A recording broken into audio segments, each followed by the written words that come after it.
Welcome back to Night Archive, part of the Fall Asleep to the Unknown series. Tonight, we return to Roswell, the little desert town where in 1947, the Army first asserted they had recovered a flying disc, only to swiftly switch the narrative to a weather balloon. However, the locals whispered of much more than mere wreckage.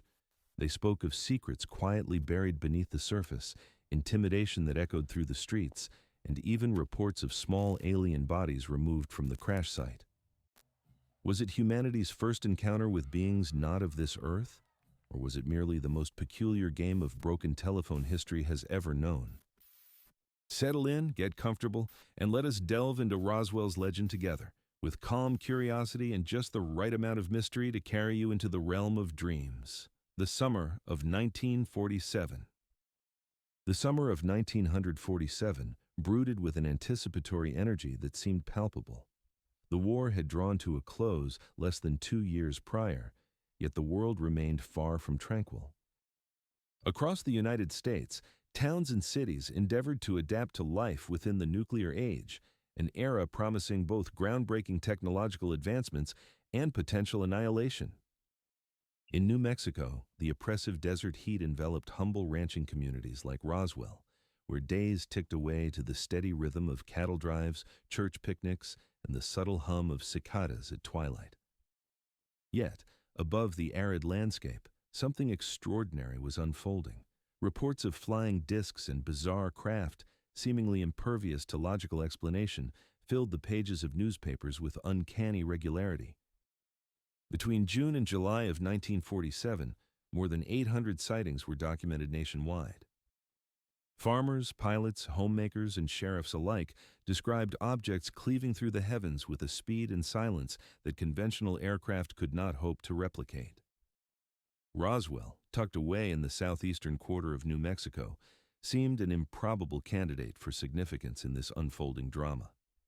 The town boasted a modest population of only a few thousand. Its streets remained tranquil, lined with quaint shops and unpretentious houses. But just beyond the town lay the Roswell Army Airfield, home to the 59th Bomb Group, the only military unit in the world then charged with operational nuclear weaponry. The surrounding desert was not merely the domain of cattle and scrub, it served as the testing ground for the most perilous technologies ever known to humankind. This contrast, blending the mundane rhythm of ranch life with the shadowy realm of military operations, endowed Roswell with an extraordinary character. Here, the lines separating civilian life from classified missions blurred daily, as families resided alongside officers who bore secrets they could never disclose. Above, the skies thrummed with experimental flights that at times bore little resemblance to conventional planes. When talk of flying discs ignited headlines in June 1947, it evolved beyond mere speculation. Residents of Roswell recognized that their skies were indeed different. The surge in reported sightings commenced in earnest when a businessman and pilot named Kenneth Arnold detailed observing 9 objects near Mount Rainier, Washington, on June 24th. Newspapers seized upon his account, illustrating how he likened their movement to saucers gliding over water. Thus, the term flying saucer was birthed, prompting a nationwide inclination to gaze skyward. What individuals claimed to have witnessed only intensified the enigma. In Roswell, ranchers and townsfolk absorbed these accounts with pronounced intrigue. Conversations in diners and barbershops spiraled into discussions rife with speculation. Were these advanced weaponry from foreign shores, experimental aircraft emerging from the military's testing sites, or perhaps something altogether different? Out in the remote ranches where the night sky stretched infinitely and the Milky Way shimmered brightly, tales of strange lights became increasingly plausible. However, the atmosphere within the Army was markedly distinct. Commanding officials at Roswell Army Airfield understood the weight of secrecy. The 59th Bomb Group's operations were enveloped in the highest classification, requiring that any unusual aerial movements be meticulously logged and reported. The Cold War loomed large, and military intelligence was anxious that the Soviet Union might endeavor to accelerate their own nuclear capabilities. Unknown aerial objects were not easily dismissed. Meanwhile, the local populace navigated a complex blend of exhilaration and trepidation. The war had instilled in people a faith in extraordinary technological feats. Jet fighters, rockets, and the atomic bomb had emerged in rapid succession, so why not flying discs? Yet an undercurrent of anxiety persisted. If America possessed such technological wonders, what else might they be concealing? And if America was not the keeper of these secrets, who else might be? By early July, the tide of sightings had reached its zenith. Newspapers from coast to coast propagated headlines that treaded upon sensationalism. Yet within the clamor lay a peculiar tension. Officials in Washington were decidedly unamused. Behind closed doors, intelligence officers carefully monitored the escalating reports. Some believed the spectacles to be mere mass hysteria, while others suspected they were reconnoitering efforts by foes. A few dared to wonder in hushed tones if they were confronting phenomena that defied human ingenuity. Roswell, in contrast, felt distanced from such deliberations. The town continued its familiar summer cadence, erring on the side of simplicity and routine. Children frolicked in dusty backyards, families convened for Sunday services, and ranch hands repaired fences beneath the relentless sun. Life was steady, nothing to indicate the seismic shift about to unfold. At that moment, no one in Roswell could have fathomed how pivotal their unassuming community would soon become in the annals of UFO history.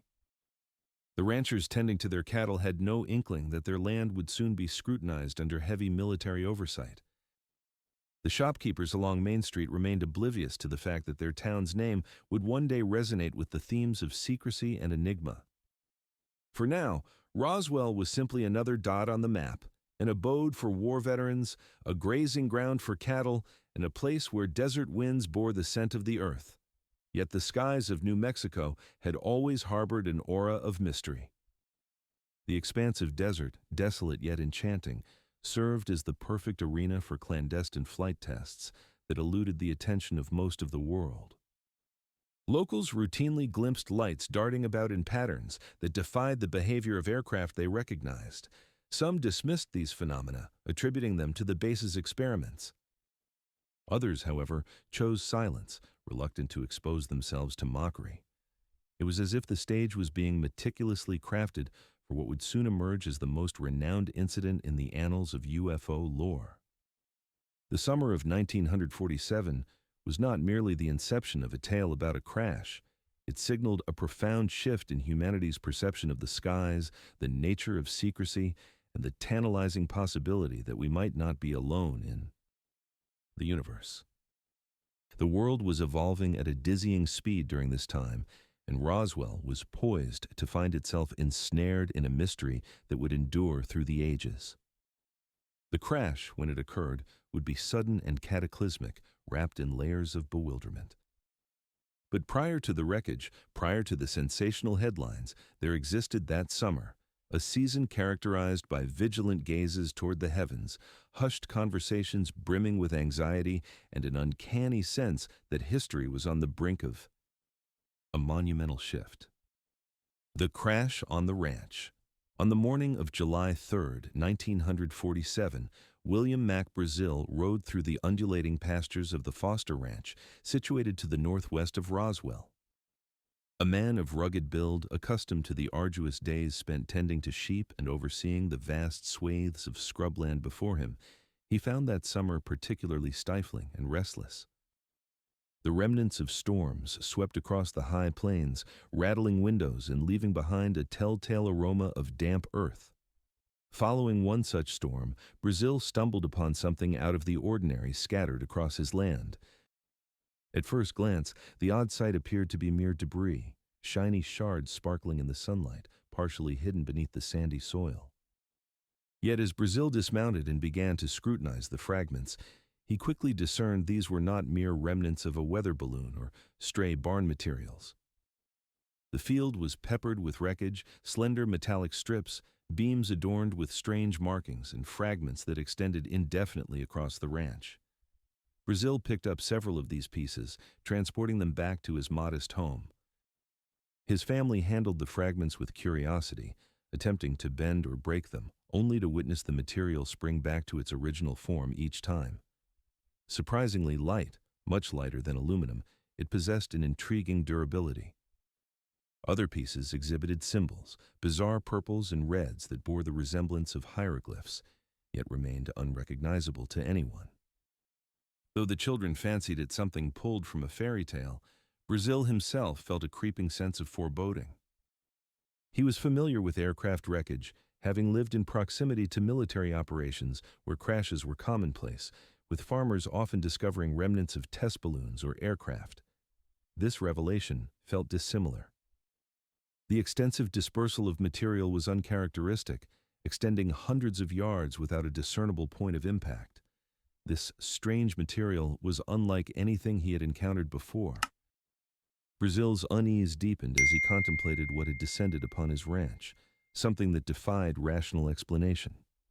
For several days, he clung to the debris, uncertain of how to proceed. Meanwhile, Roswell's newspapers buzzed with rumors of flying discs and the like.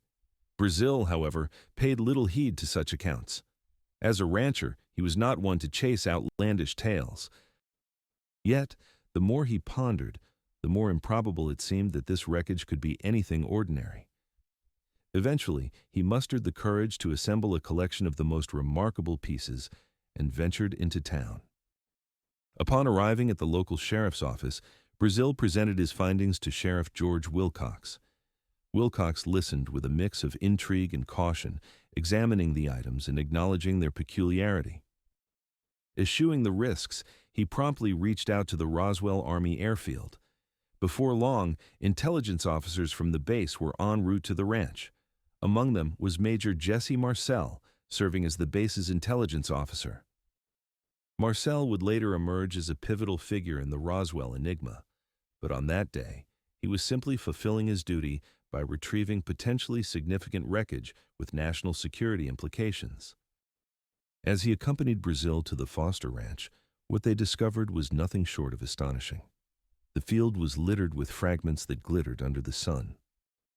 Marcel would later recollect that the debris was spread over an area nearly 3/4 of a mile long and several hundred feet wide.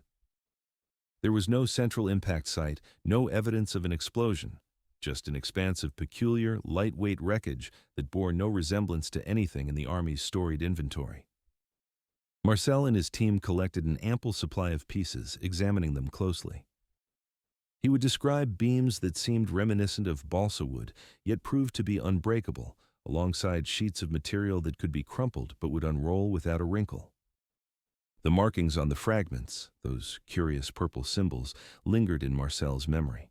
They were not letters or numbers, but rather bore the unmistakable craftsmanship of manufactured objects. While observing the soldiers as they combed through his land, Brazel felt a blend of relief and anxiety wash over him. He was relieved that the weighty responsibility was being lifted from his shoulders, yet anxious due to the solemnity with which the Army regarded the discovery. For him, it was never about the flying saucers of lore. It was about an inexplicable anomaly on his ranch, something that undeniably felt out of place. By nightfall, trucks departed from the Foster Ranch, loaded with the mysterious debris bound for Roswell Army Airfield. Military personnel maintained a stringent presence, ensuring that nothing remained behind. For Brazel, life would never again revert to normalcy. He found himself thrust into a phenomenon that felt grander than himself, more significant than the town, perhaps even transcending the nation. The subsequent day dawned with Marcel and his team closely examining the material at the base, with orders transmitted that would reverberate across the country. For a fleeting moment, the world would be informed of the recovery of a flying disc. For that brief instant, the truth, or something alarmingly close to it, was permitted to seep into the public consciousness. But that tale belongs to the following chapter in the Roswell saga. For now, the prevailing imagery remains vivid. A solitary rancher amid the New Mexico terrain, unearthing debris that appeared to have descended from another realm. His find, unassuming yet profound, ignited a mystery that continues to smolder even today. The flying disc press release heralded a moment that forever altered Roswell's fate. On July 8, 1947, this once quiet desert town catapulted into national prominence, sparking imaginations through headlines that soon adorned newspapers from coast to coast. The catalyst for this sudden escalation was an announcement from the Roswell Army Airfield, a proclamation that followed shortly after Monsieur Brazel's peculiar discovery captured the attention of military authorities. The base's subsequent press release asserted the remarkable claim of having secured a flying disc. Crafted with brevity and devoid of spectacle, the statement emerged from Walter Haut, the base's public information officer, under the directive of Colonel William Blanchard, commander of the 509th Bomb Group. The release asserted, in part, that the many rumors regarding the flying disc became a reality yesterday, when the intelligence office of the 59th Bomb Group of the 8th Air Force, Roswell Army Airfield, was fortunate enough to gain possession of a disc through the cooperation of one of the local ranchers and the sheriff's office of Chavez County. This was a daring declaration in an era when tales of flying saucers populated newspaper pages and common discussions alike. Here, the U.S. military was not merely acknowledging whispers, it was affirming the recovery of an actual object regarded as extraterrestrial. For those thrilling hours, the narrative was nothing short of astonishing. The Associated Press swiftly disseminated the announcement, igniting a wildfire of headlines that blazed across front pages from Los Angeles to New York, proclaiming Army captures flying saucer on ranch in Roswell region. To the American populace, it seemed the government was revealing concrete evidence of those strange aerial phenomena that had enticed public consciousness for weeks. Radios buzzed with excitement as telephone lines fired up with conjecture. Ordinary citizens, already captivated by a slew of reported sightings, found themselves on the cusp of what felt like a monumental revelation. In Roswell itself, the community reacted with a blend of disbelief and burgeoning pride, as the previously overlooked town suddenly found itself thrust into the global spotlight. In local cafes and shops, patrons whispered animatedly about the ranch, a topic of speculation fueled by the sight of army trucks rolling through town and the enigmatic possibility that the government had indeed secured something not of this world. However, the electrifying thrill was fleeting. Just as newspapers were filled with bold declarations about the flying disc, a different narrative swiftly emerged. Commands from higher military authority, likely perturbed by the tenor of the initial announcement, compelled a quick pivot. Orders arrived to transfer the debris to Fort Worth Army Airfield in Texas, where it would be recharacterized not as an extraterrestrial artifact, but as the remnants of a weather balloon. The transition from sensational discovery to mundane dismissal happened with unnerving speed. On the same afternoon of July 8th, just hours after the initial announcement electrified the nation, Brigadier General Roger Remy conducted a press conference in Fort Worth. Before a battery of cameras, he showcased tattered scraps of foil, sticks, and rubber, materials he attributed to a radar tracking balloon. The dissonance of the situation could not have been starker. In the morning, the military had affirmed possession of a flying disc. By evening, that very object had been demoted to mere balloon fragments. Newspapers scrambled to realign their narratives, featuring photographs of Remy kneeling beside the so-called wreckage. Some editors tempered their language, acknowledging the military's retraction of their earlier pronouncement, while others furrowed brows in confusion over how such a glaring oversight had transpired in the first place. For many, this sudden retreat felt uncomfortably suspicious. How could the country's most elite military unit, entrusted with nuclear armaments, mistake a balloon for an extraterrestrial craft? How could seasoned intelligence officers like Jesse Marcel mistakenly bring back debris, later categorized as something so ordinary? Within Roswell, this abrupt shift seeded disquiet. Those who had witnessed the trucks filled with wreckage or had heard first-hand accounts from Brazel and others grappled to reconcile their knowledge with the new narrative now thrust upon them. Sheriff Wilcox, townsfolk, and ranch hands all observed the official explanation morph before their eyes. For Monsieur Brazel, the individual who had first reported the debris, the frenzied press attention turned into a burden. Reporters inundated him with questions, and as pressure mounted from both the military and the public, his responses grew cautious and even contradictory. For a time, he became the reluctant face of a riddle far larger than himself. Meanwhile, in Washington and at elevated command levels, a shroud of silence enveloped the matter. No additional clarification regarding Roswell emerged, as the incident was efficiently bundled up as a weather balloon mishap. With no access to information beyond the official narrative, the press shifted focus to other stories. Yet, an undeniable transformation had taken place. For a fleeting moment, the U.S. military had acknowledged the existence of a secured flying disc. That brief but illuminating admission could not be wholly expunged, even in the face of balloon remnants being showcased in photographs. The discrepancy was inscribed in black and white across countless newspapers. Over time, this contradiction would come to serve as the bedrock of the Roswell enigma. But in 1947, it was discreetly archived, a curiosity vanishing almost as swiftly as it had materialized. For most Americans, the Roswell story seemingly concluded here, neatly tucked beneath the official narrative. Life resumed its ordinary cadence. Nevertheless, for those residing in Roswell, and for a select few officers who had handled the debris, that press release and its sudden abrogation would linger in memory. It was a fleeting moment when the veil of secrecy seemed to lift, if only for a single day. In the ensuing chapters of the Roswell tale, silence would prevail over sensational headlines. It would necessitate sealed lips, vigilant checkpoints, and the subtle coercion of authority. The flying disc had etched its mark upon history only to be swiftly obscured. If the wreckage on the Foster Ranch ignited the Roswell narrative, the whispered tales of bodies fueled the flames that kept its spirit vibrant. For decades, speculation flourished that something far more extraordinary than odd metal fragments had been salvaged from the arid expanses of the desert. These were tales of diminutive humanoid figures, lifeless forms shrouded beneath tarps, sequestered in hangars, and cloaked in an enigmatic silence. One of the earliest and most persistent narrators of this chapter was Glenn Dennis, a young mortician in Roswell during 1947. At that time, Dennis was employed by the Ballard Funeral Home, which held the contract to provide mortuary services for the nearby Army airfield. He later recounted a rather unusual phone call he received from the base one afternoon in early July. The officer at the other end posed questions that seemed bizarre to Dennis. What types of preservatives might be suitable for diminutive bodies exposed to the elements? What specifications did hermetically sealed caskets need to fulfill, especially those compact enough for a child?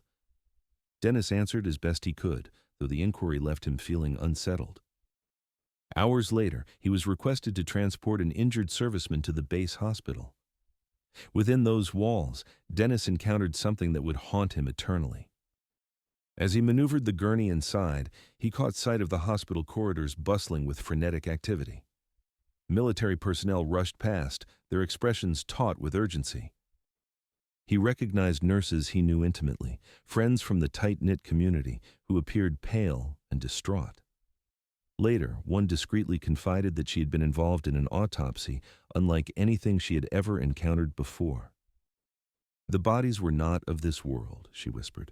"They were small, about the size of children, with elongated heads and enormous dark eyes." She sketched crude outlines for Dennis on scraps of paper before being reassigned abruptly from Roswell, never to return. For Dennis, the memory remained indelibly etched in his mind. He recounted the story many years later, long after the Air Force had closed the books on Roswell, and it became a foundational element of the narrative surrounding the alien bodies. Others also claimed to have glimpsed something out of the ordinary during that fateful time. Town residents recalled military vehicles traversing the streets with concealed loads. At the airbase, the atmosphere grew even more secretive. Soldiers were instructed to maintain silence, yet fragments of witness accounts filtered out over time. Morticians and ambulance drivers recalled unusual orders for small coffins. Additionally, families of military officers spoke years afterward of hushed conversations during dinner about the bodies. Even Jesse Marcel, the intelligence officer who first examined the debris, acknowledged in later years that there was more to the recovery than he had initially been permitted to disclose. These narratives painted a consistent tableau. In conjunction with the wreckage, the military reportedly had recovered beings. Descriptions varied in minor ways, yet most recounted figures approximately 4 feet tall, with slender limbs, oversized heads, and large black eyes. Their skin was described as grayish or bluish, their bodies frail, and their features unlike those of any known person.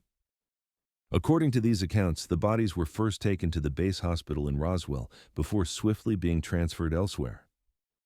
Some claimed that Wright Field in Ohio, later known as Wright-Patterson Air Force Base, became their ultimate destination. There, it was rumored, the remains were examined in strict secrecy. However, the military's stance remained unwavering. Officials asserted that no bodies had been recovered. In subsequent decades, when pressed by researchers and journalists, the Air Force offered explanations that only deepened the intrigue. A report in the 1990s suggested witnesses might have mistakenly recalled crash test dummies used in high-altitude experiments during the 1950s, a claim that disregarded the timing of the Roswell incident years prior. For those who believed the accounts, such explanations rang hollow. How could seasoned nurses confuse crash dummies for living beings? Why would morticians reflect on peculiar calls concerning small coffins if these calls had not happened? The persistence of these details, relayed by ordinary townsfolk with no apparent motive for deception, granted the stories about the bodies a weight that could not be easily dismissed. In Roswell, silence often resounded the loudest. Nurses vanished from the town, reassigned without any explanation given. Ranchers who had overheard conversations with soldiers were cautioned against repeating them. Even Glenn Dennis confessed that for many years he exercised caution in whom he chose to share his experiences with, fearing ridicule or worse. The shroud of secrecy surrounding the bodies was even thicker than that draped over the debris. For the citizens of Roswell, the alien bodies transformed the narrative. While debris could be rationalized as weather balloons or experimental materials, the existence of bodies carried implications that defied simplistic explanation. They hinted at something intelligent, something alive, and something that had met its end upon New Mexican soil. Over time, these accounts grew central to the Roswell legend. Books, documentaries, and conferences frequently returned to Dennis's testimony, to the sketches, to the hushed stories of bodies examined beneath harsh hospital lights. The tale of Roswell transcended the mere notion of an odd crash. It metamorphosed into a story of beings that, for at least a fleeting moment in history, may have lain beneath the scrutiny of human eyes. This chapter of Roswell stands as one of the most fervently debated.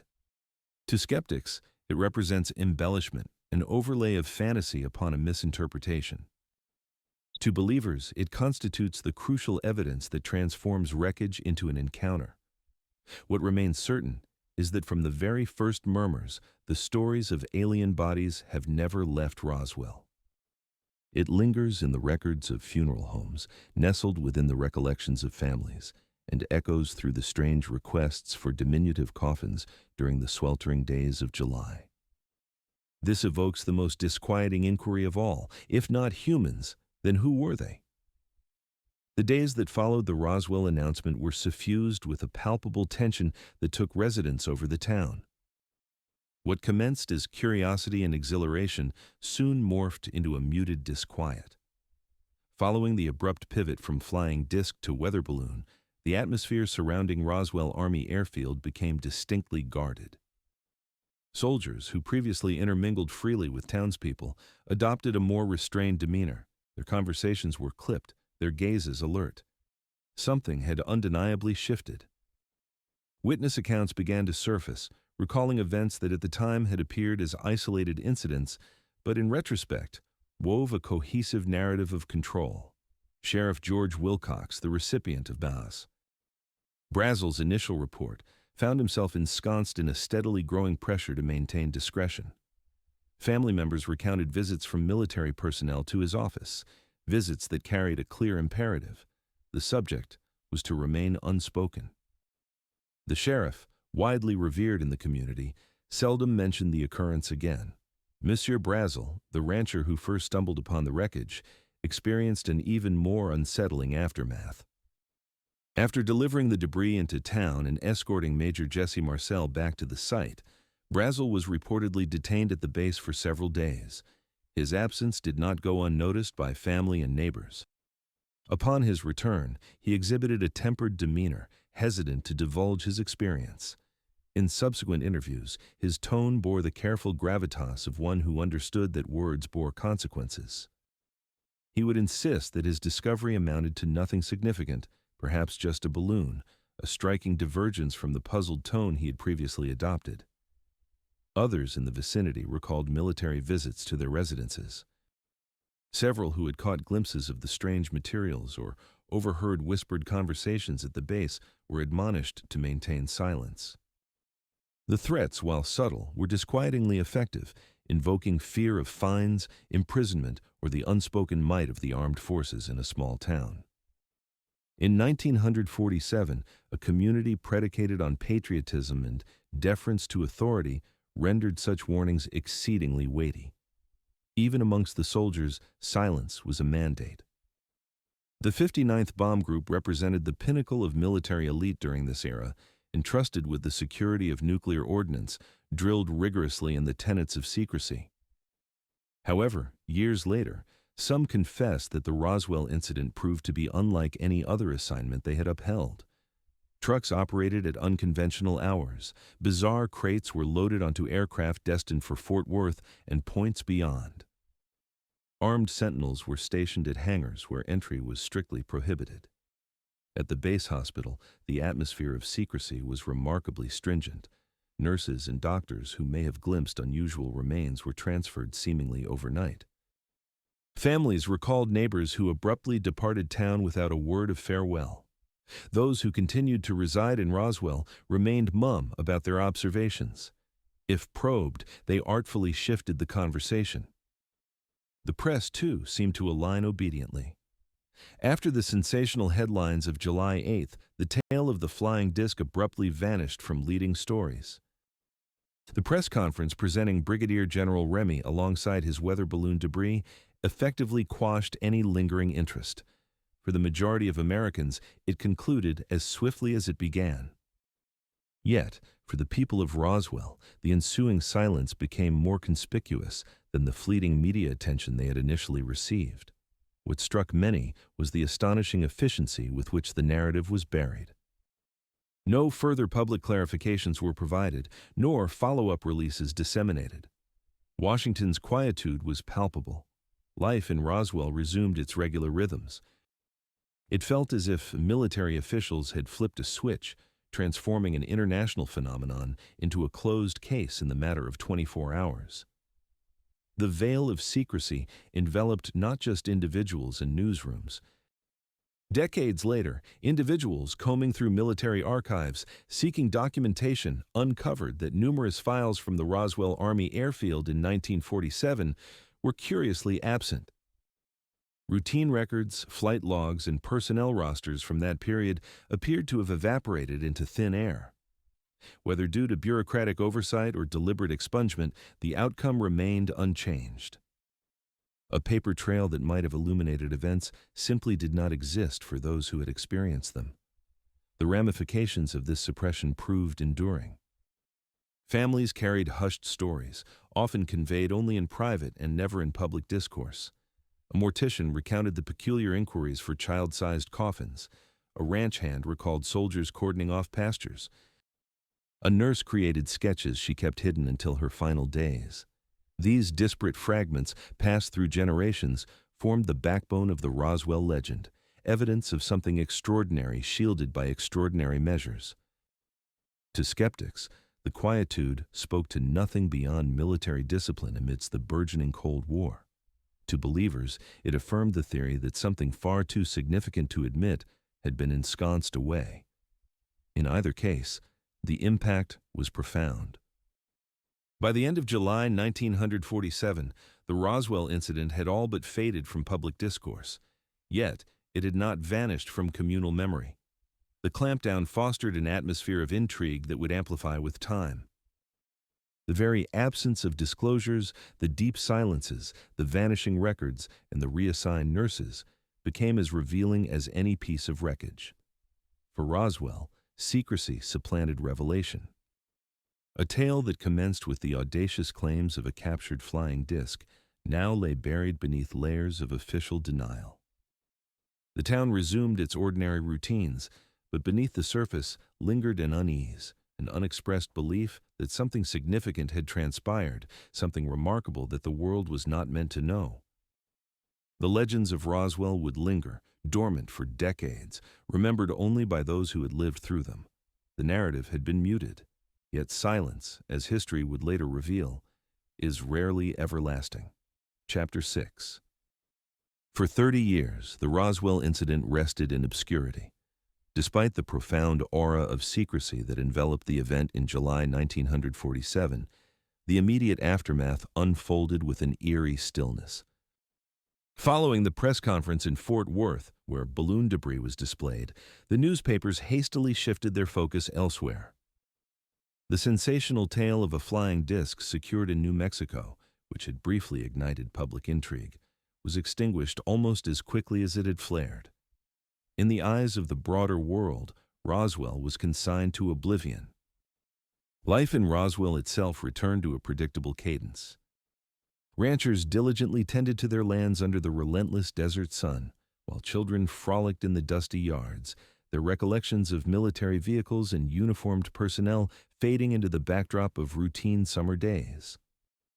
The Army base continued its operations, steadfastly advancing its nuclear objectives as the Cold War intensified. For many, that peculiar week in July was relegated to a mere memory, an odd footnote in the town's chronicles. Those who had directly experienced the events, Mac Brazel, Sheriff Wilcox, Major Jesse Marcel, and a handful of others, carried their stories with muted discretion. Brazel, in particular, rarely revisited the incident in conversations again. As time ambled forward, neighbors observed his growing reluctance to discuss the matter. His family would later suggest that external pressures had silenced him, whether stemming from fear, patriotism, or sheer exhaustion. Thus, Brazel chose to set the incident aside. He returned to the rhythm of ranch life, leaving only echoes of his tale behind. Major Marcel, too, refrained from publicly advocating the issue. Remaining within the ranks of the military, he continued to fulfill intelligence duties and adhered to the shrouded orders imposed upon him. It was not until many years later that he found the courage to share his experiences. For the community, the incident slipped gradually into insignificance. The emergence of the 1950s ushered in a new set of apprehensions. The specter of the Korean War, the rise of television, and the atomic tests in Nevada, which occasionally sent faint shockwaves and peculiar clouds bidding farewell across the desert sky, occupied the public's attention. Nationally, there was a resurgence of UFO sightings around that time, sweeping through the early Cold War era, but Roswell was seldom part of the discourse. Investigative efforts like Project Blue Book, the Air Force's formal examination of UFO phenomena, documented a multitude of reports across the United States, yet Roswell appeared only as a brief, nondescript entry in the annals. As the 1960s dawned, the space race captured the public's imagination. Rockets, astronauts, and the moon landing dominated newspaper headlines. If Roswell had once been the tale of a captured disk, that account had long since been obscured by the glamour of real spacecraft and televised launches. The town's fleeting encounter with Enigma remained entombed in the past. For 3 decades, Roswell dwelled in a stillness that was not equivalent to erasure, rather it was silent. The stories continued to exist, albeit in scattered memories. A sheriff's family recalling his palpable discomfort. A mortician confiding to a trusted companion about an unusual request for child-sized coffins. A rancher's children reminiscing about the remarkable sensation of weightless metal in their grasp. These private narratives were seldom shared beyond intimate circles. The pervasive quietude was so profound that when UFO enthusiasts in the 1950s and 60s published accounts of the flying saucer phenomenon, they overlooked Roswell entirely. Instead, they chose to highlight high-profile sightings or radar incidents and dramatic confrontations like those reported over Washington, D.C. in 1952. If Roswell was mentioned at all, it was dismissed as a trivial balloon misunderstanding, a curiosity that had been swiftly addressed. Yet beneath this veil of silence, memories endured. In Roswell, residents held onto their stories like fading silhouettes. They remained unvoiced in newspapers or at conferences, exchanged quietly over kitchen tables in whispered tones, often only after the years had dulled the fears associated with speaking out. This undercurrent of remembrance laid the groundwork for the events that would unfold in the years to come. By the late 1970s, researchers began to rekindle interest, unveiling the truth that the silence had not been void. Witnesses who had chosen to maintain their silence for 3 decades now found their voices, their words, reigniting a narrative and casting it into a light far more vibrant than it had ever shone in 1947. However, in the years immediately succeeding the incident, the Roswell crash had all but vanished from the collective consciousness. For countless Americans, it had never transpired at all, relegated to faded clippings in newspaper archives and sparse photographs of General Remy posing with balloon remnants. Nothing beyond that. This profound silence was no fortuitous occurrence. It was meticulously orchestrated by the aftermath of the incident and the efficiency of the military's denouncement. By regarding the matter as resolved, by offering simple explanations and allowing time to elapse, the narrative was buried deep. The world moved forward, leaving Roswell encased in dormancy. The overlooked years are as intrinsic to the Roswell story as the crash itself, illustrating how swiftly a moment of enlightenment can dissipate beneath the weight of authority and the passage of time. They remind us that history is not always depicted in bold headlines. Instead, it often resides in the quiet whispers, biding its time for the opportune moment to resurface. That moment materialized in 1978 when Jesse Marcel broke his silence. Yet, for 3 decades prior, Roswell existed as a specter, a tale concealed in plain sight, silently borne by the memories of those who had witnessed it.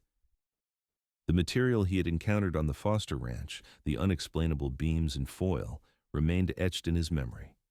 For years he had remained mute, constrained by duty and the pervasive culture of secrecy that characterized his service. Then, a pivotal phone call arrived. Stanton Friedman, a nuclear physicist who had shifted his focus to UFO research, was inquiring about historic sightings when he was introduced to Marcel. Intrigued, Friedman sought insights into Roswell. To his astonishment, Marcel began to recount his experience. He detailed the wreckage he had gathered from Mac Brazel's ranch, describing the metallic sheets that resisted creasing, the beams adorned with enigmatic markings, and the extensive debris field. He acknowledged that the official narrative of a weather balloon had always been implausible. What he had observed was nothing resembling balloon material, and he felt convinced that the public had been misled. This dialogue signified the dawn of Roswell's resurgence. An astonished Friedman disseminated Marcel's account to his colleagues William Moore and Charles Berlitz.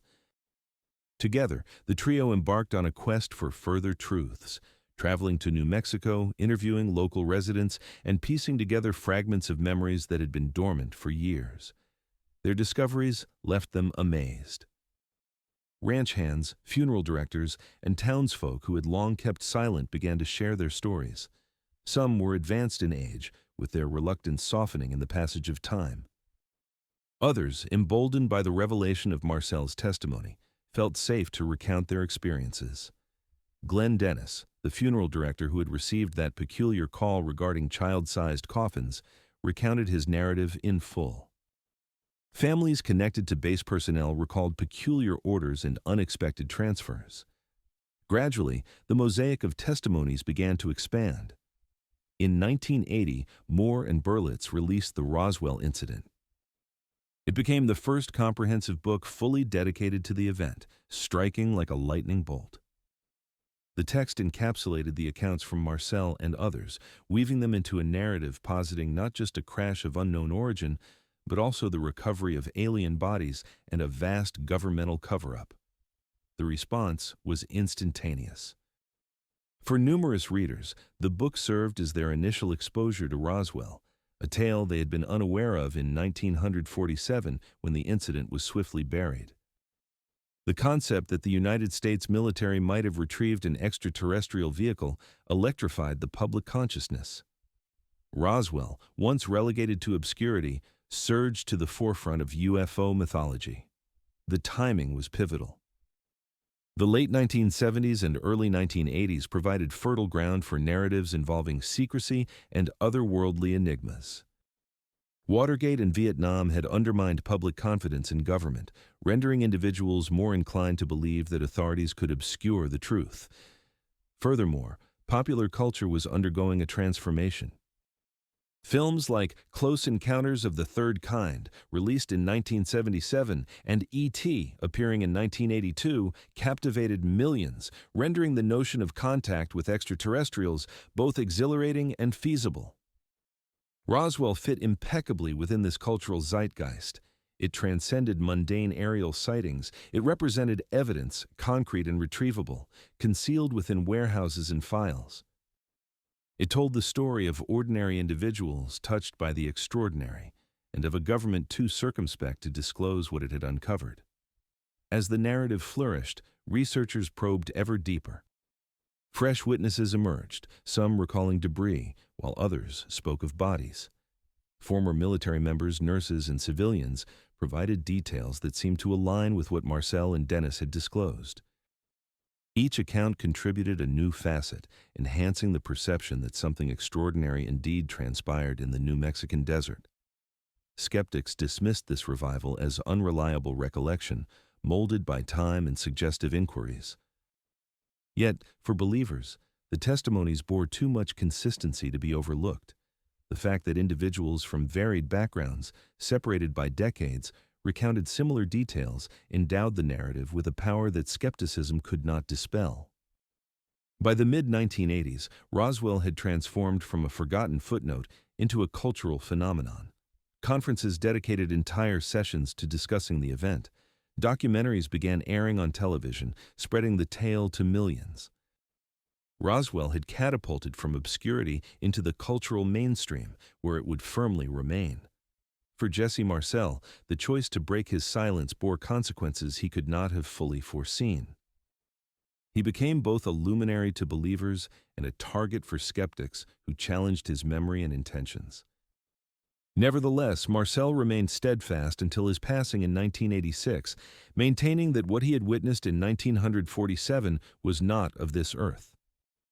In many respects, the resurrection of Roswell during the 1970s transformed it from a local enigma into an international legend.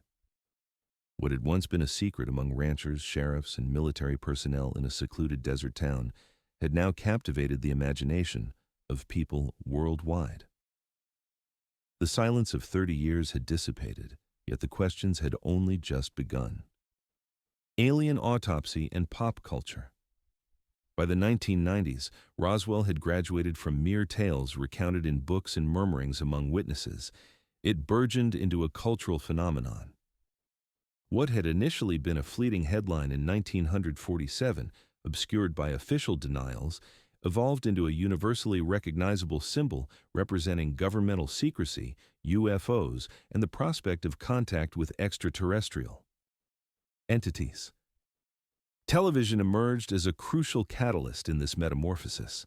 During the late 1980s and early 1990s, a surge of documentaries brought Roswell into the living rooms of viewers worldwide. Programs such as Unsolved Mysteries and various network specials presented the accounts of Jesse Marcel, Glenn Dennis, and others to audiences who had no prior knowledge of the case.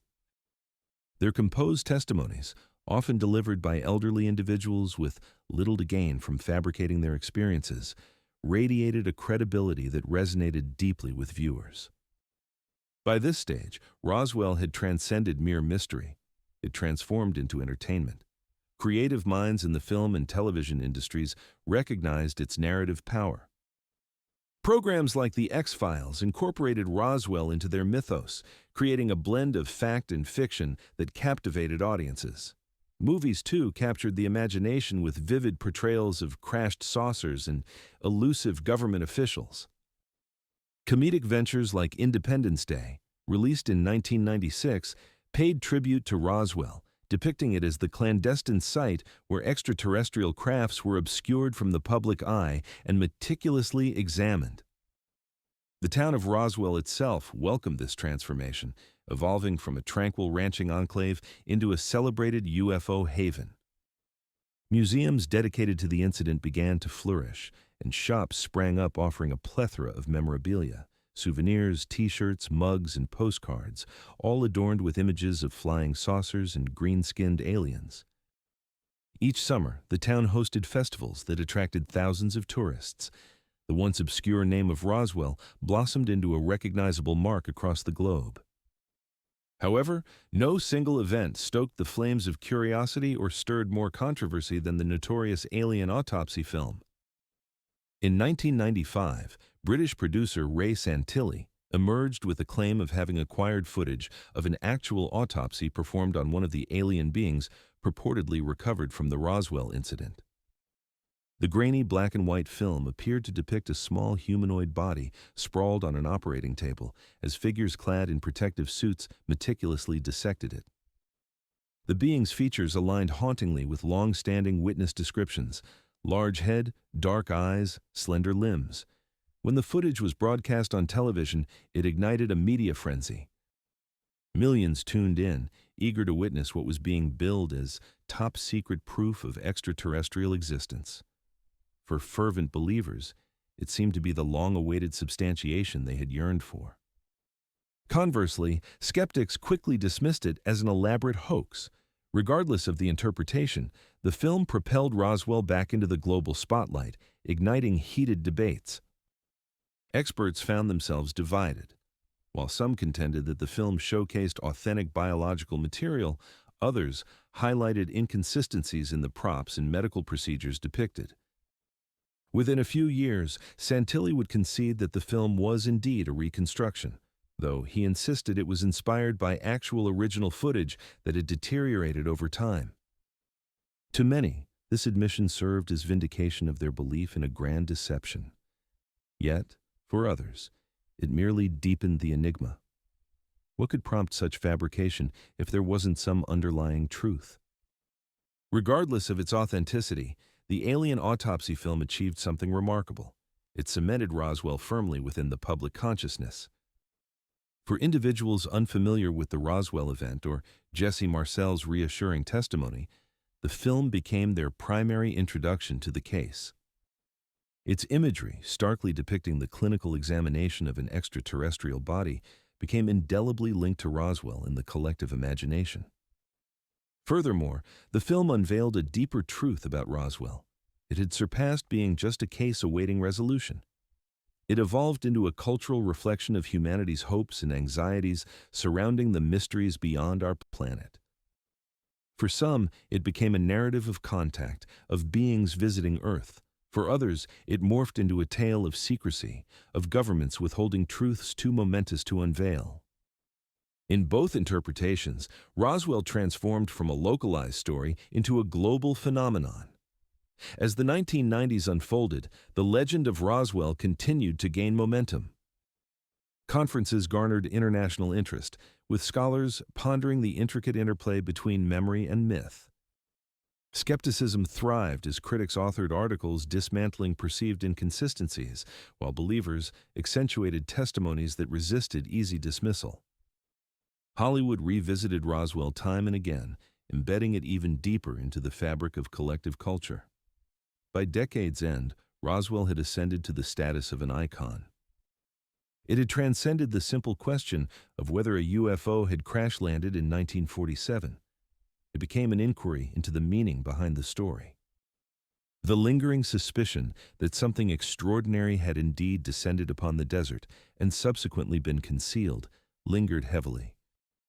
The subsequent chapter in Roswell's saga would not just engage with media and entertainment, but would see the involvement of the government itself.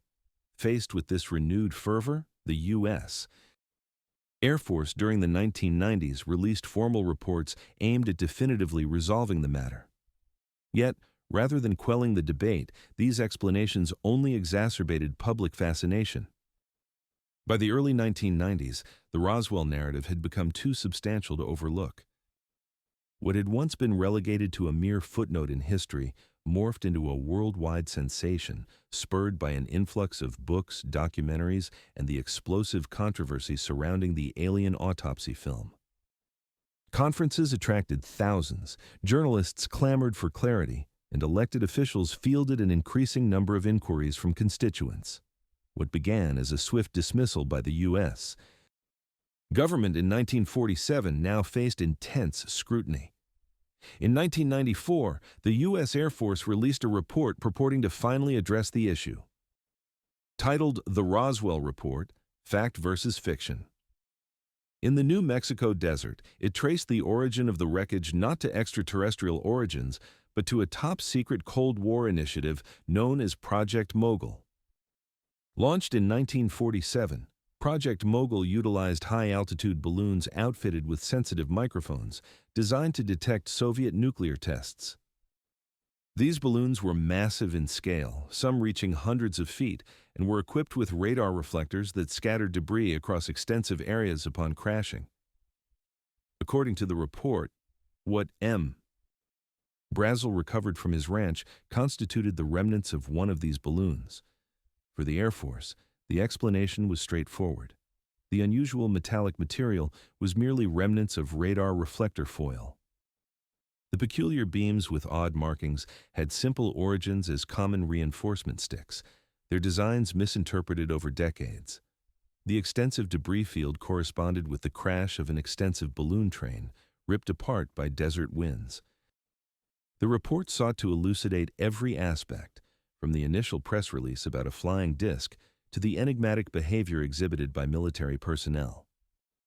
The Air Force asserted that the initial announcement stemmed from a misunderstanding, quickly rectified by higher command. The subsequent veil of secrecy was attributed to the classified nature of Project Mogul rather than any extraterrestrial interference. For skeptics, the report proved persuasive. It offered a concrete explanation rooted in historical documentation. It painted Roswell as a concoction of Cold War secrecy, coupled with public intrigue rather than a celestial occurrence. But for countless others, the report left an array of questions ripe for inquiry. If Project Mogul indeed held the key to the mystery, why did the Air Force refrain from presenting this explanation sooner? Why had critical documents from the Roswell Army airfield in 1947 vanished?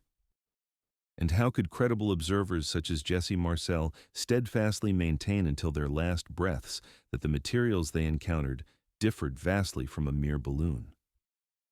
Public curiosity persisted. By the middle of the 1990s, the discourse surrounding supposed alien bodies had escalated to a point where it could no longer be disregarded. In 1997, coinciding with the 50th anniversary of the incident, the Air Force published a second report. With this, the Roswell report was deemed conclusive. This time, attention turned toward the accounts of witnesses who alleged they had seen bodies. The Air Force contended that these narratives were not fabrications, but rather misinterpretations of what had transpired. The report suggested that individuals recalling events from decades prior confused their memories with experiences related to crash test dummies employed in high-altitude studies during the 1950s. According to this analysis, anthropomorphic dummies released from balloons during research aimed at enhancing pilot safety were mistakenly identified as extraterrestrial entities. This explanation came complete with charts, photographs, and thorough descriptions of the related experiments. In concluding, the Air Force posited that the lore surrounding alien bodies had emerged from these tests, bolstered by the power of rumor and imagination. However, once again, such explanations encountered skepticism. The timeline simply did not match up. The Roswell crash unfolded in 1947, yet the dummy test did not commence until the 1950s. Witnesses like Glenn Dennis, who recounted odd requests for coffins tailored for children, could not have been misremembering events involving crash test dummies with occurrences from years earlier. What was intended as a definitive closure to the case instead appeared to many as hasty and ultimately desperate. For the believers among the public, the official narratives confirmed their long-held suspicions. It seemed as though the government was hell-bent on concealing the truth. While the Mogul balloon theory might have explained select fragments, it failed to account for the testimonies of those who had come into contact with the debris. The argument about dummies felt even less convincing. Instead of quelling the ongoing debate, the reports merely added fuel to an already roaring fire. For skeptics, however, the findings fortified an alternative viewpoint, suggesting that Roswell was less about aliens and more about humanity's natural inclination to shape memory and myth. What began as a crash involving classified technology had, over the decades, morphed into a legendary tale, gaining tenacity with each retelling. Together, the two reports represented the Air Force's ultimate declaration regarding Roswell. With case closed, they insisted to the government, the affair appeared resolved. Yet, to the public, that resolution remained wholly elusive. By the late 1990s, Roswell had transcended its status as a mere enigma. It had become a cultural emblem, intricately woven into the fabric of America's skepticism regarding authority and its abiding fascination with life beyond our planet. The formal explanations had indeed been provided, yet the questions persisted, sharper than a freshly honed blade. The stage was set for Roswell's enduring legacy, not as a riddle solved, but as a profound mystery that influenced culture, tourism, and even the contemporary discourse on government transparency. The legacy of Roswell. As the 20th century drew to a close, Roswell was no longer characterized by its ranching past, the oil industry, or its military installations. Instead, it had transformed into a remarkable identity entirely unforeseen. The world's preeminent UFO hotspot. What had once been an overlooked incident, buried beneath layers of official narrative and local reticence, had evolved into a distinctive identity, a burgeoning economy, and a legend that stretched far beyond the geographic confines of New Mexico. This metamorphosis commenced gradually in the 1980s as researchers and journalists flocked to Roswell in pursuit of witnesses. For many among the local populace, this sudden influx of attention proved jarring. Elderly ranchers, funeral directors, and former military staff found themselves in front of cameras, their stories analyzed and scrutinized by complete strangers. What had previously been whispered in private homes now echoed around the globe. Roswell, for the first time since 1947, reclaimed its position in the limelight. As the 1990s unfolded, the town actively embraced its peculiar notoriety. The International UFO Museum and Research Center made its debut in 1991, established by a coalition of civilians and ex-military personnel eager to create a repository for the testimonials, documents, and artifacts linked to the event. Housed in a repurposed theater along Main Street, the museum swiftly morphed into a pilgrimage destination for both enthusiasts and the merely curious. Within its confines, visitors encountered photographs of Jesse Marcel, replicas of the crash site, and an extensive array of publications chronicling the unsettling mystery. The timing of the museum's launch could not have been more fortuitous. Interest in UFOs surged, propelled by television programs such as The X-Files, which artfully blended Roswell fact with fiction. Tourists began arriving not only from every corner of the United States, but also from Europe, Asia, and South America. For many, a journey to Roswell transcended the pursuit of truth. It became a chance to stand at the very heart of the legend. The town adapted ingeniously. Establishments adorned their walls with vibrant alien murals. Shops offered an array of green alien figurines, luminescent T-shirts, and postcards embellished with flying saucers against a backdrop of the desert horizon. Even the streetlights along Main Street donned alien head coverings, radiating a bright green glow as dusk settled. Each July, the anniversary of the crash drew thousands for the Roswell UFO Festival. What had begun as a modest gathering of aficionados evolved into a grand event, complete with parades, costume contests, lectures, and musical performances. Families donned alien costumes as they meandered through the streets. Researchers delivered insightful discussions about crash debris and government confidentiality. Vendors showcased everything from extraterrestrial-themed jewelry to hot air balloon excursions. For a weekend each summer, Roswell transformed into a carnival of the unknown, where the boundaries between tourism and testimony grew increasingly ambiguous.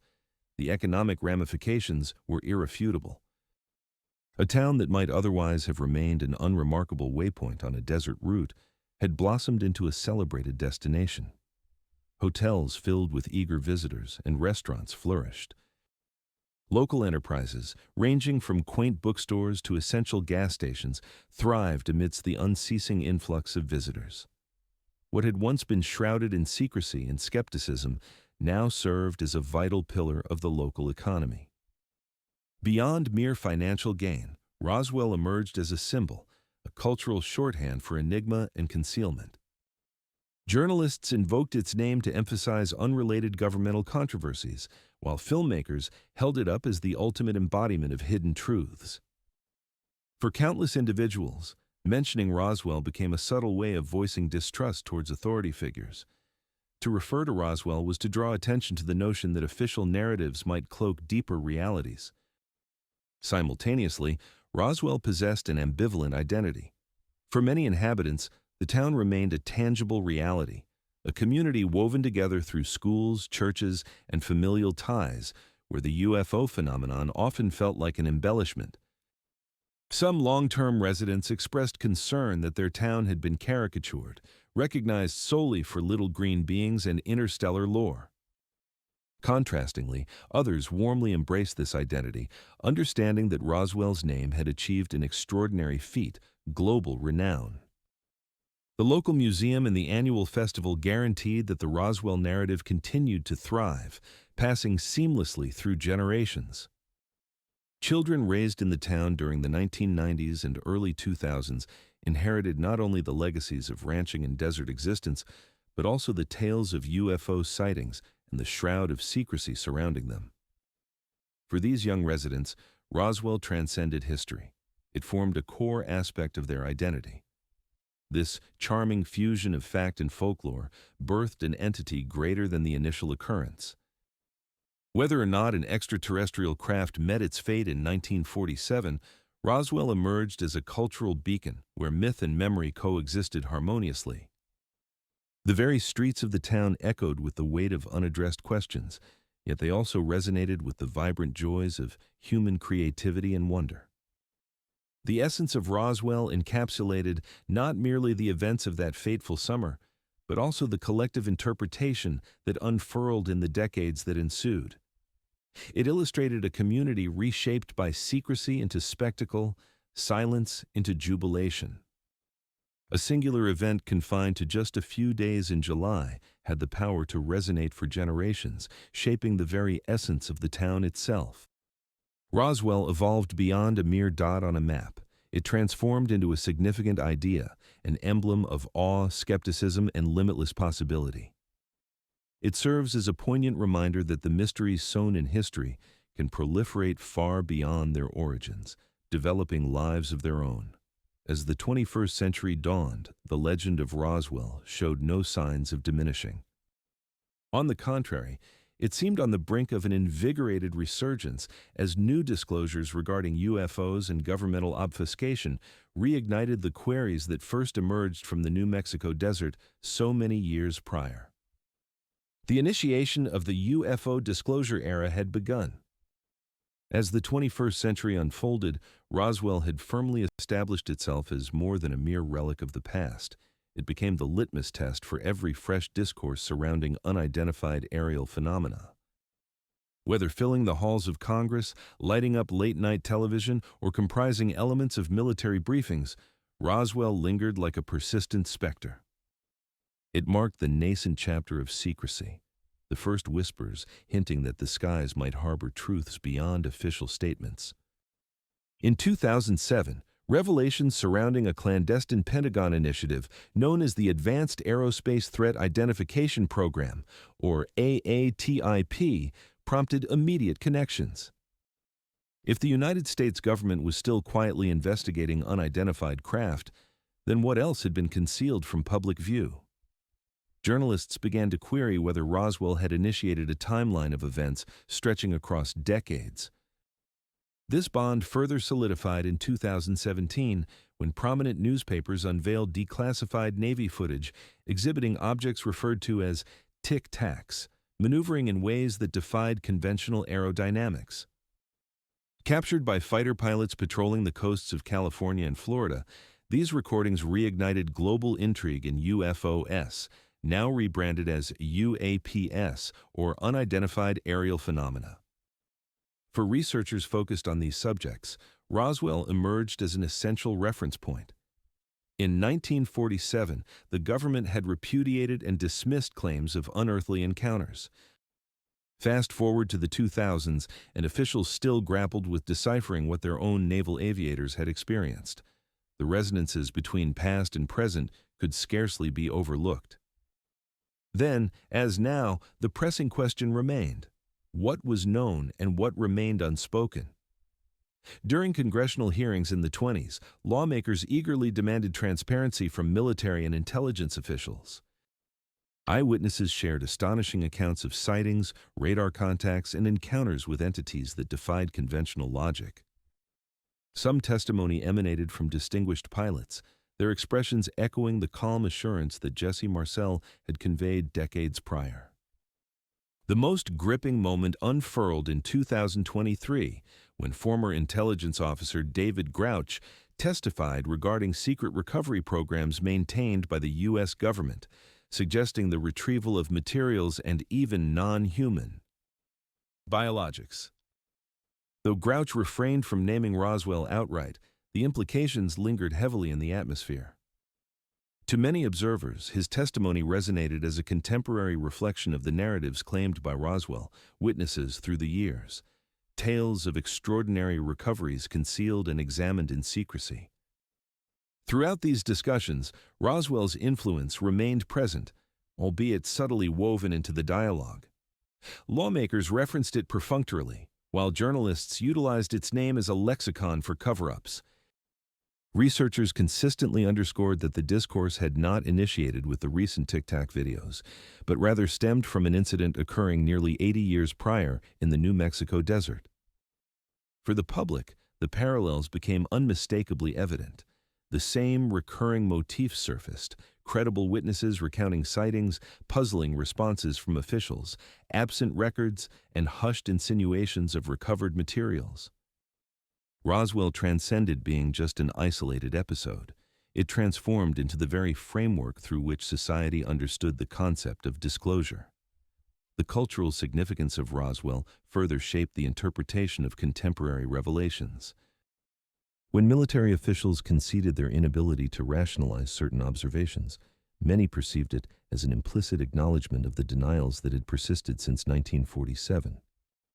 As whistleblowers disclosed information about covert recovery programs, Roswell became the silent headline that underscored their statements. Conversely, skeptics pointed toward Roswell as a cautionary reminder, underscoring the fragility of belief amid the ever-revolving narrative of certainty and doubt. They contended that the mythology surrounding Roswell had emerged from a landscape of confusion, cautioning that contemporary discussions of unidentified aerial phenomena could easily fall into a similar trap. For them, Roswell transcended mere revelations and morphed into a cautionary tale about the widening gap left by the absence of solid evidence.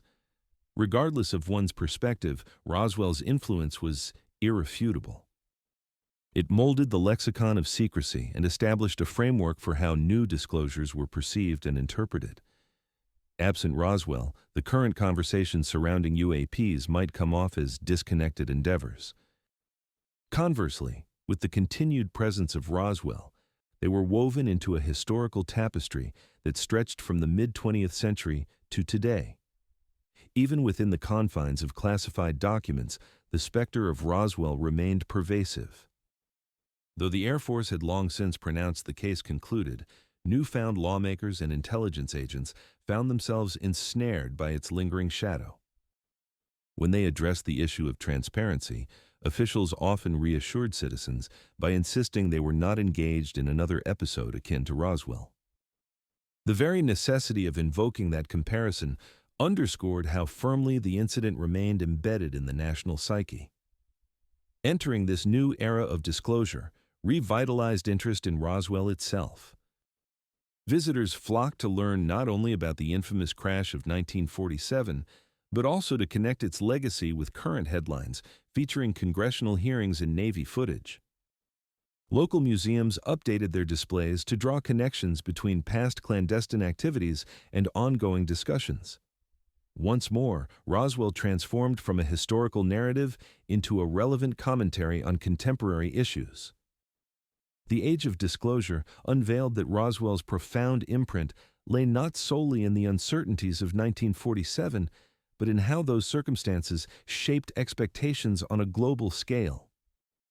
It inspired a culture of inquiry, fostering a keen desire to identify patterns and contemplate what might lurk beyond the purview of official explanations. It lodged the notions of potential contact and covert operations into the collective imagination. More than 70 years following the incident, Roswell thrived in every inquiry about the skies. As government entities, military branches, and whistleblowers drifted closer to recognizing the inexplicable, Roswell maintained its status as the quintessential reference point, the inaugural chapter in an ongoing narrative. As we transition into examining the final chapter, we contemplate a mystery without end. While over 70 years have elapsed since that summer day in 1947, Roswell endures as one of the most persistent enigmas of our time. The discovery made by a rancher, coupled with a fleeting press release and a rapid military refutation, could have easily slipped into the annals of history. Instead, these events laid the groundwork for a mythos that perpetually evolves with each succeeding generation. The debates surrounding the incident remain lively. For some, the answer resides within the confines of simple explanation: a weather balloon linked to a top-secret program made public long after its inception. Meanwhile, others suggest that the accounts, witness testimonies, and the peculiar nature of the debris indicate something far more extraordinary. Between these contrasting viewpoints lies an elusive truth, obscured in darkness and never wholly illuminated. The essence of Roswell resides not exclusively in the potential events of that fateful day, but also in its profound impact on human thought and imagination. For those in 1947, it represented a fleeting spark of wonder, swiftly eclipsed by authoritative dismissal. Those from the 1970s rediscovered this secret, reigniting a belief in concealed truths and government obfuscation. For generations coming of age in the 90s and beyond, the lore of Roswell permeated popular culture, adorning everything from clothing to cinematic masterpieces and becoming a highlight of community festivities. For individuals living in our current era, characterized by Navy footage and open congressional inquiries, Roswell serves as a tangible reference point, an emblem reminding us that the dialogue surrounding what is revealed and what is concealed remains as salient as ever. The extraordinary longevity of this story is nothing short of remarkable. It is uncommon for an event originating from a small community in New Mexico to resonate across the decades, straddling continents and cultures. And yet, Roswell has managed to achieve precisely that. It has survived explanations, hoaxes, critiques, and even the government's determined attempts to draw closure. Each endeavor to shut the book on this chapter further deepened the enigma, encouraging a cascade of questions, speculation, and intrigue. At its core, Roswell encapsulates a fundamentally human yearning, the quest to discern what exists beyond our terrestrial confines. Are we isolated in this vast universe? If we are not, has any contact already transpired, concealed beneath the surface of awareness? The wreckage, the mysterious bodies, the silence surrounding it, all, be they fact or fiction, have emerged as powerful symbols of that insatiable desire for knowledge. For the town of Roswell itself, the ambiguity has transitioned into an intrinsic identity. The streets, decorated with alien-themed embellishments, house museums and host festivals that illustrate how a moment steeped in secrecy evolved into a community's lifeblood. Yet, amid the murals and curiosities lies a more serious undercurrent, the understanding that people once bore witness to something inexplicable and were urged into silence. The burden of that silence continues to reverberate even as the town nourishes itself on its legendary status. The saga of Roswell solemnly reflects the delicate nature of truth. A solitary press announcement proclaimed the capture of an unidentified flying object, quickly followed by a press conference that dismissed it. Within that singular moment, a vast expanse of possibility materialized, an opportunity that has remained only partially filled. In that space exists the enigma, one that has resisted all attempts to obliterate it. Today, as governmental entities concede that certain aerial phenomena defy explanation, Roswell emanates not merely as a relic from a bygone era, but as a paradigm. It stands as the catalyst for every revelation met with the question, does this echo another Roswell? This is why every denial is cast under a pall of uncertainty. The event in New Mexico has evolved into the archetypal representation of secrecy, functioning as the prism through which all UFO narratives are assessed. Perhaps Roswell's most significant legacy does not lie in affirmations of extraterrestrial existence or the validation of weather balloons, but instead in the enduring reminder that mysteries possess the power to shape entire cultures. That single moment, fleeting yet heavily disputed, can send ripples far and wide, making it not solely the property of a town or a nation, but the concern of the whole globe. Thus, Roswell persists in its essence, perpetually unresolved. It remains a narrative only partially articulated, with truths shrouded in half-light. To some, it embodies a mere myth. For others, it signifies a grand cover-up. Countless individuals find themselves gazing up at the cosmos, ever curious, pondering the deeply embedded questions it raises. The vast desert outside Roswell still holds its eerie silence. The stars continue to shine over the plains just as they did in 1947. Somewhere in the space between those celestial bodies and the soil beneath, the elusive truth of Roswell lingers. It remains unexamined, persisting, and forever vivid in the realm of human curiosity, a puzzle with no conclusion in sight. We appreciate your attention to these aspirations for transparency. While Roswell may never unveil all of its secrets, the enigma continues to inspire our gaze upward. Rest well, and until we meet again, maintain your dreams of the uncharted.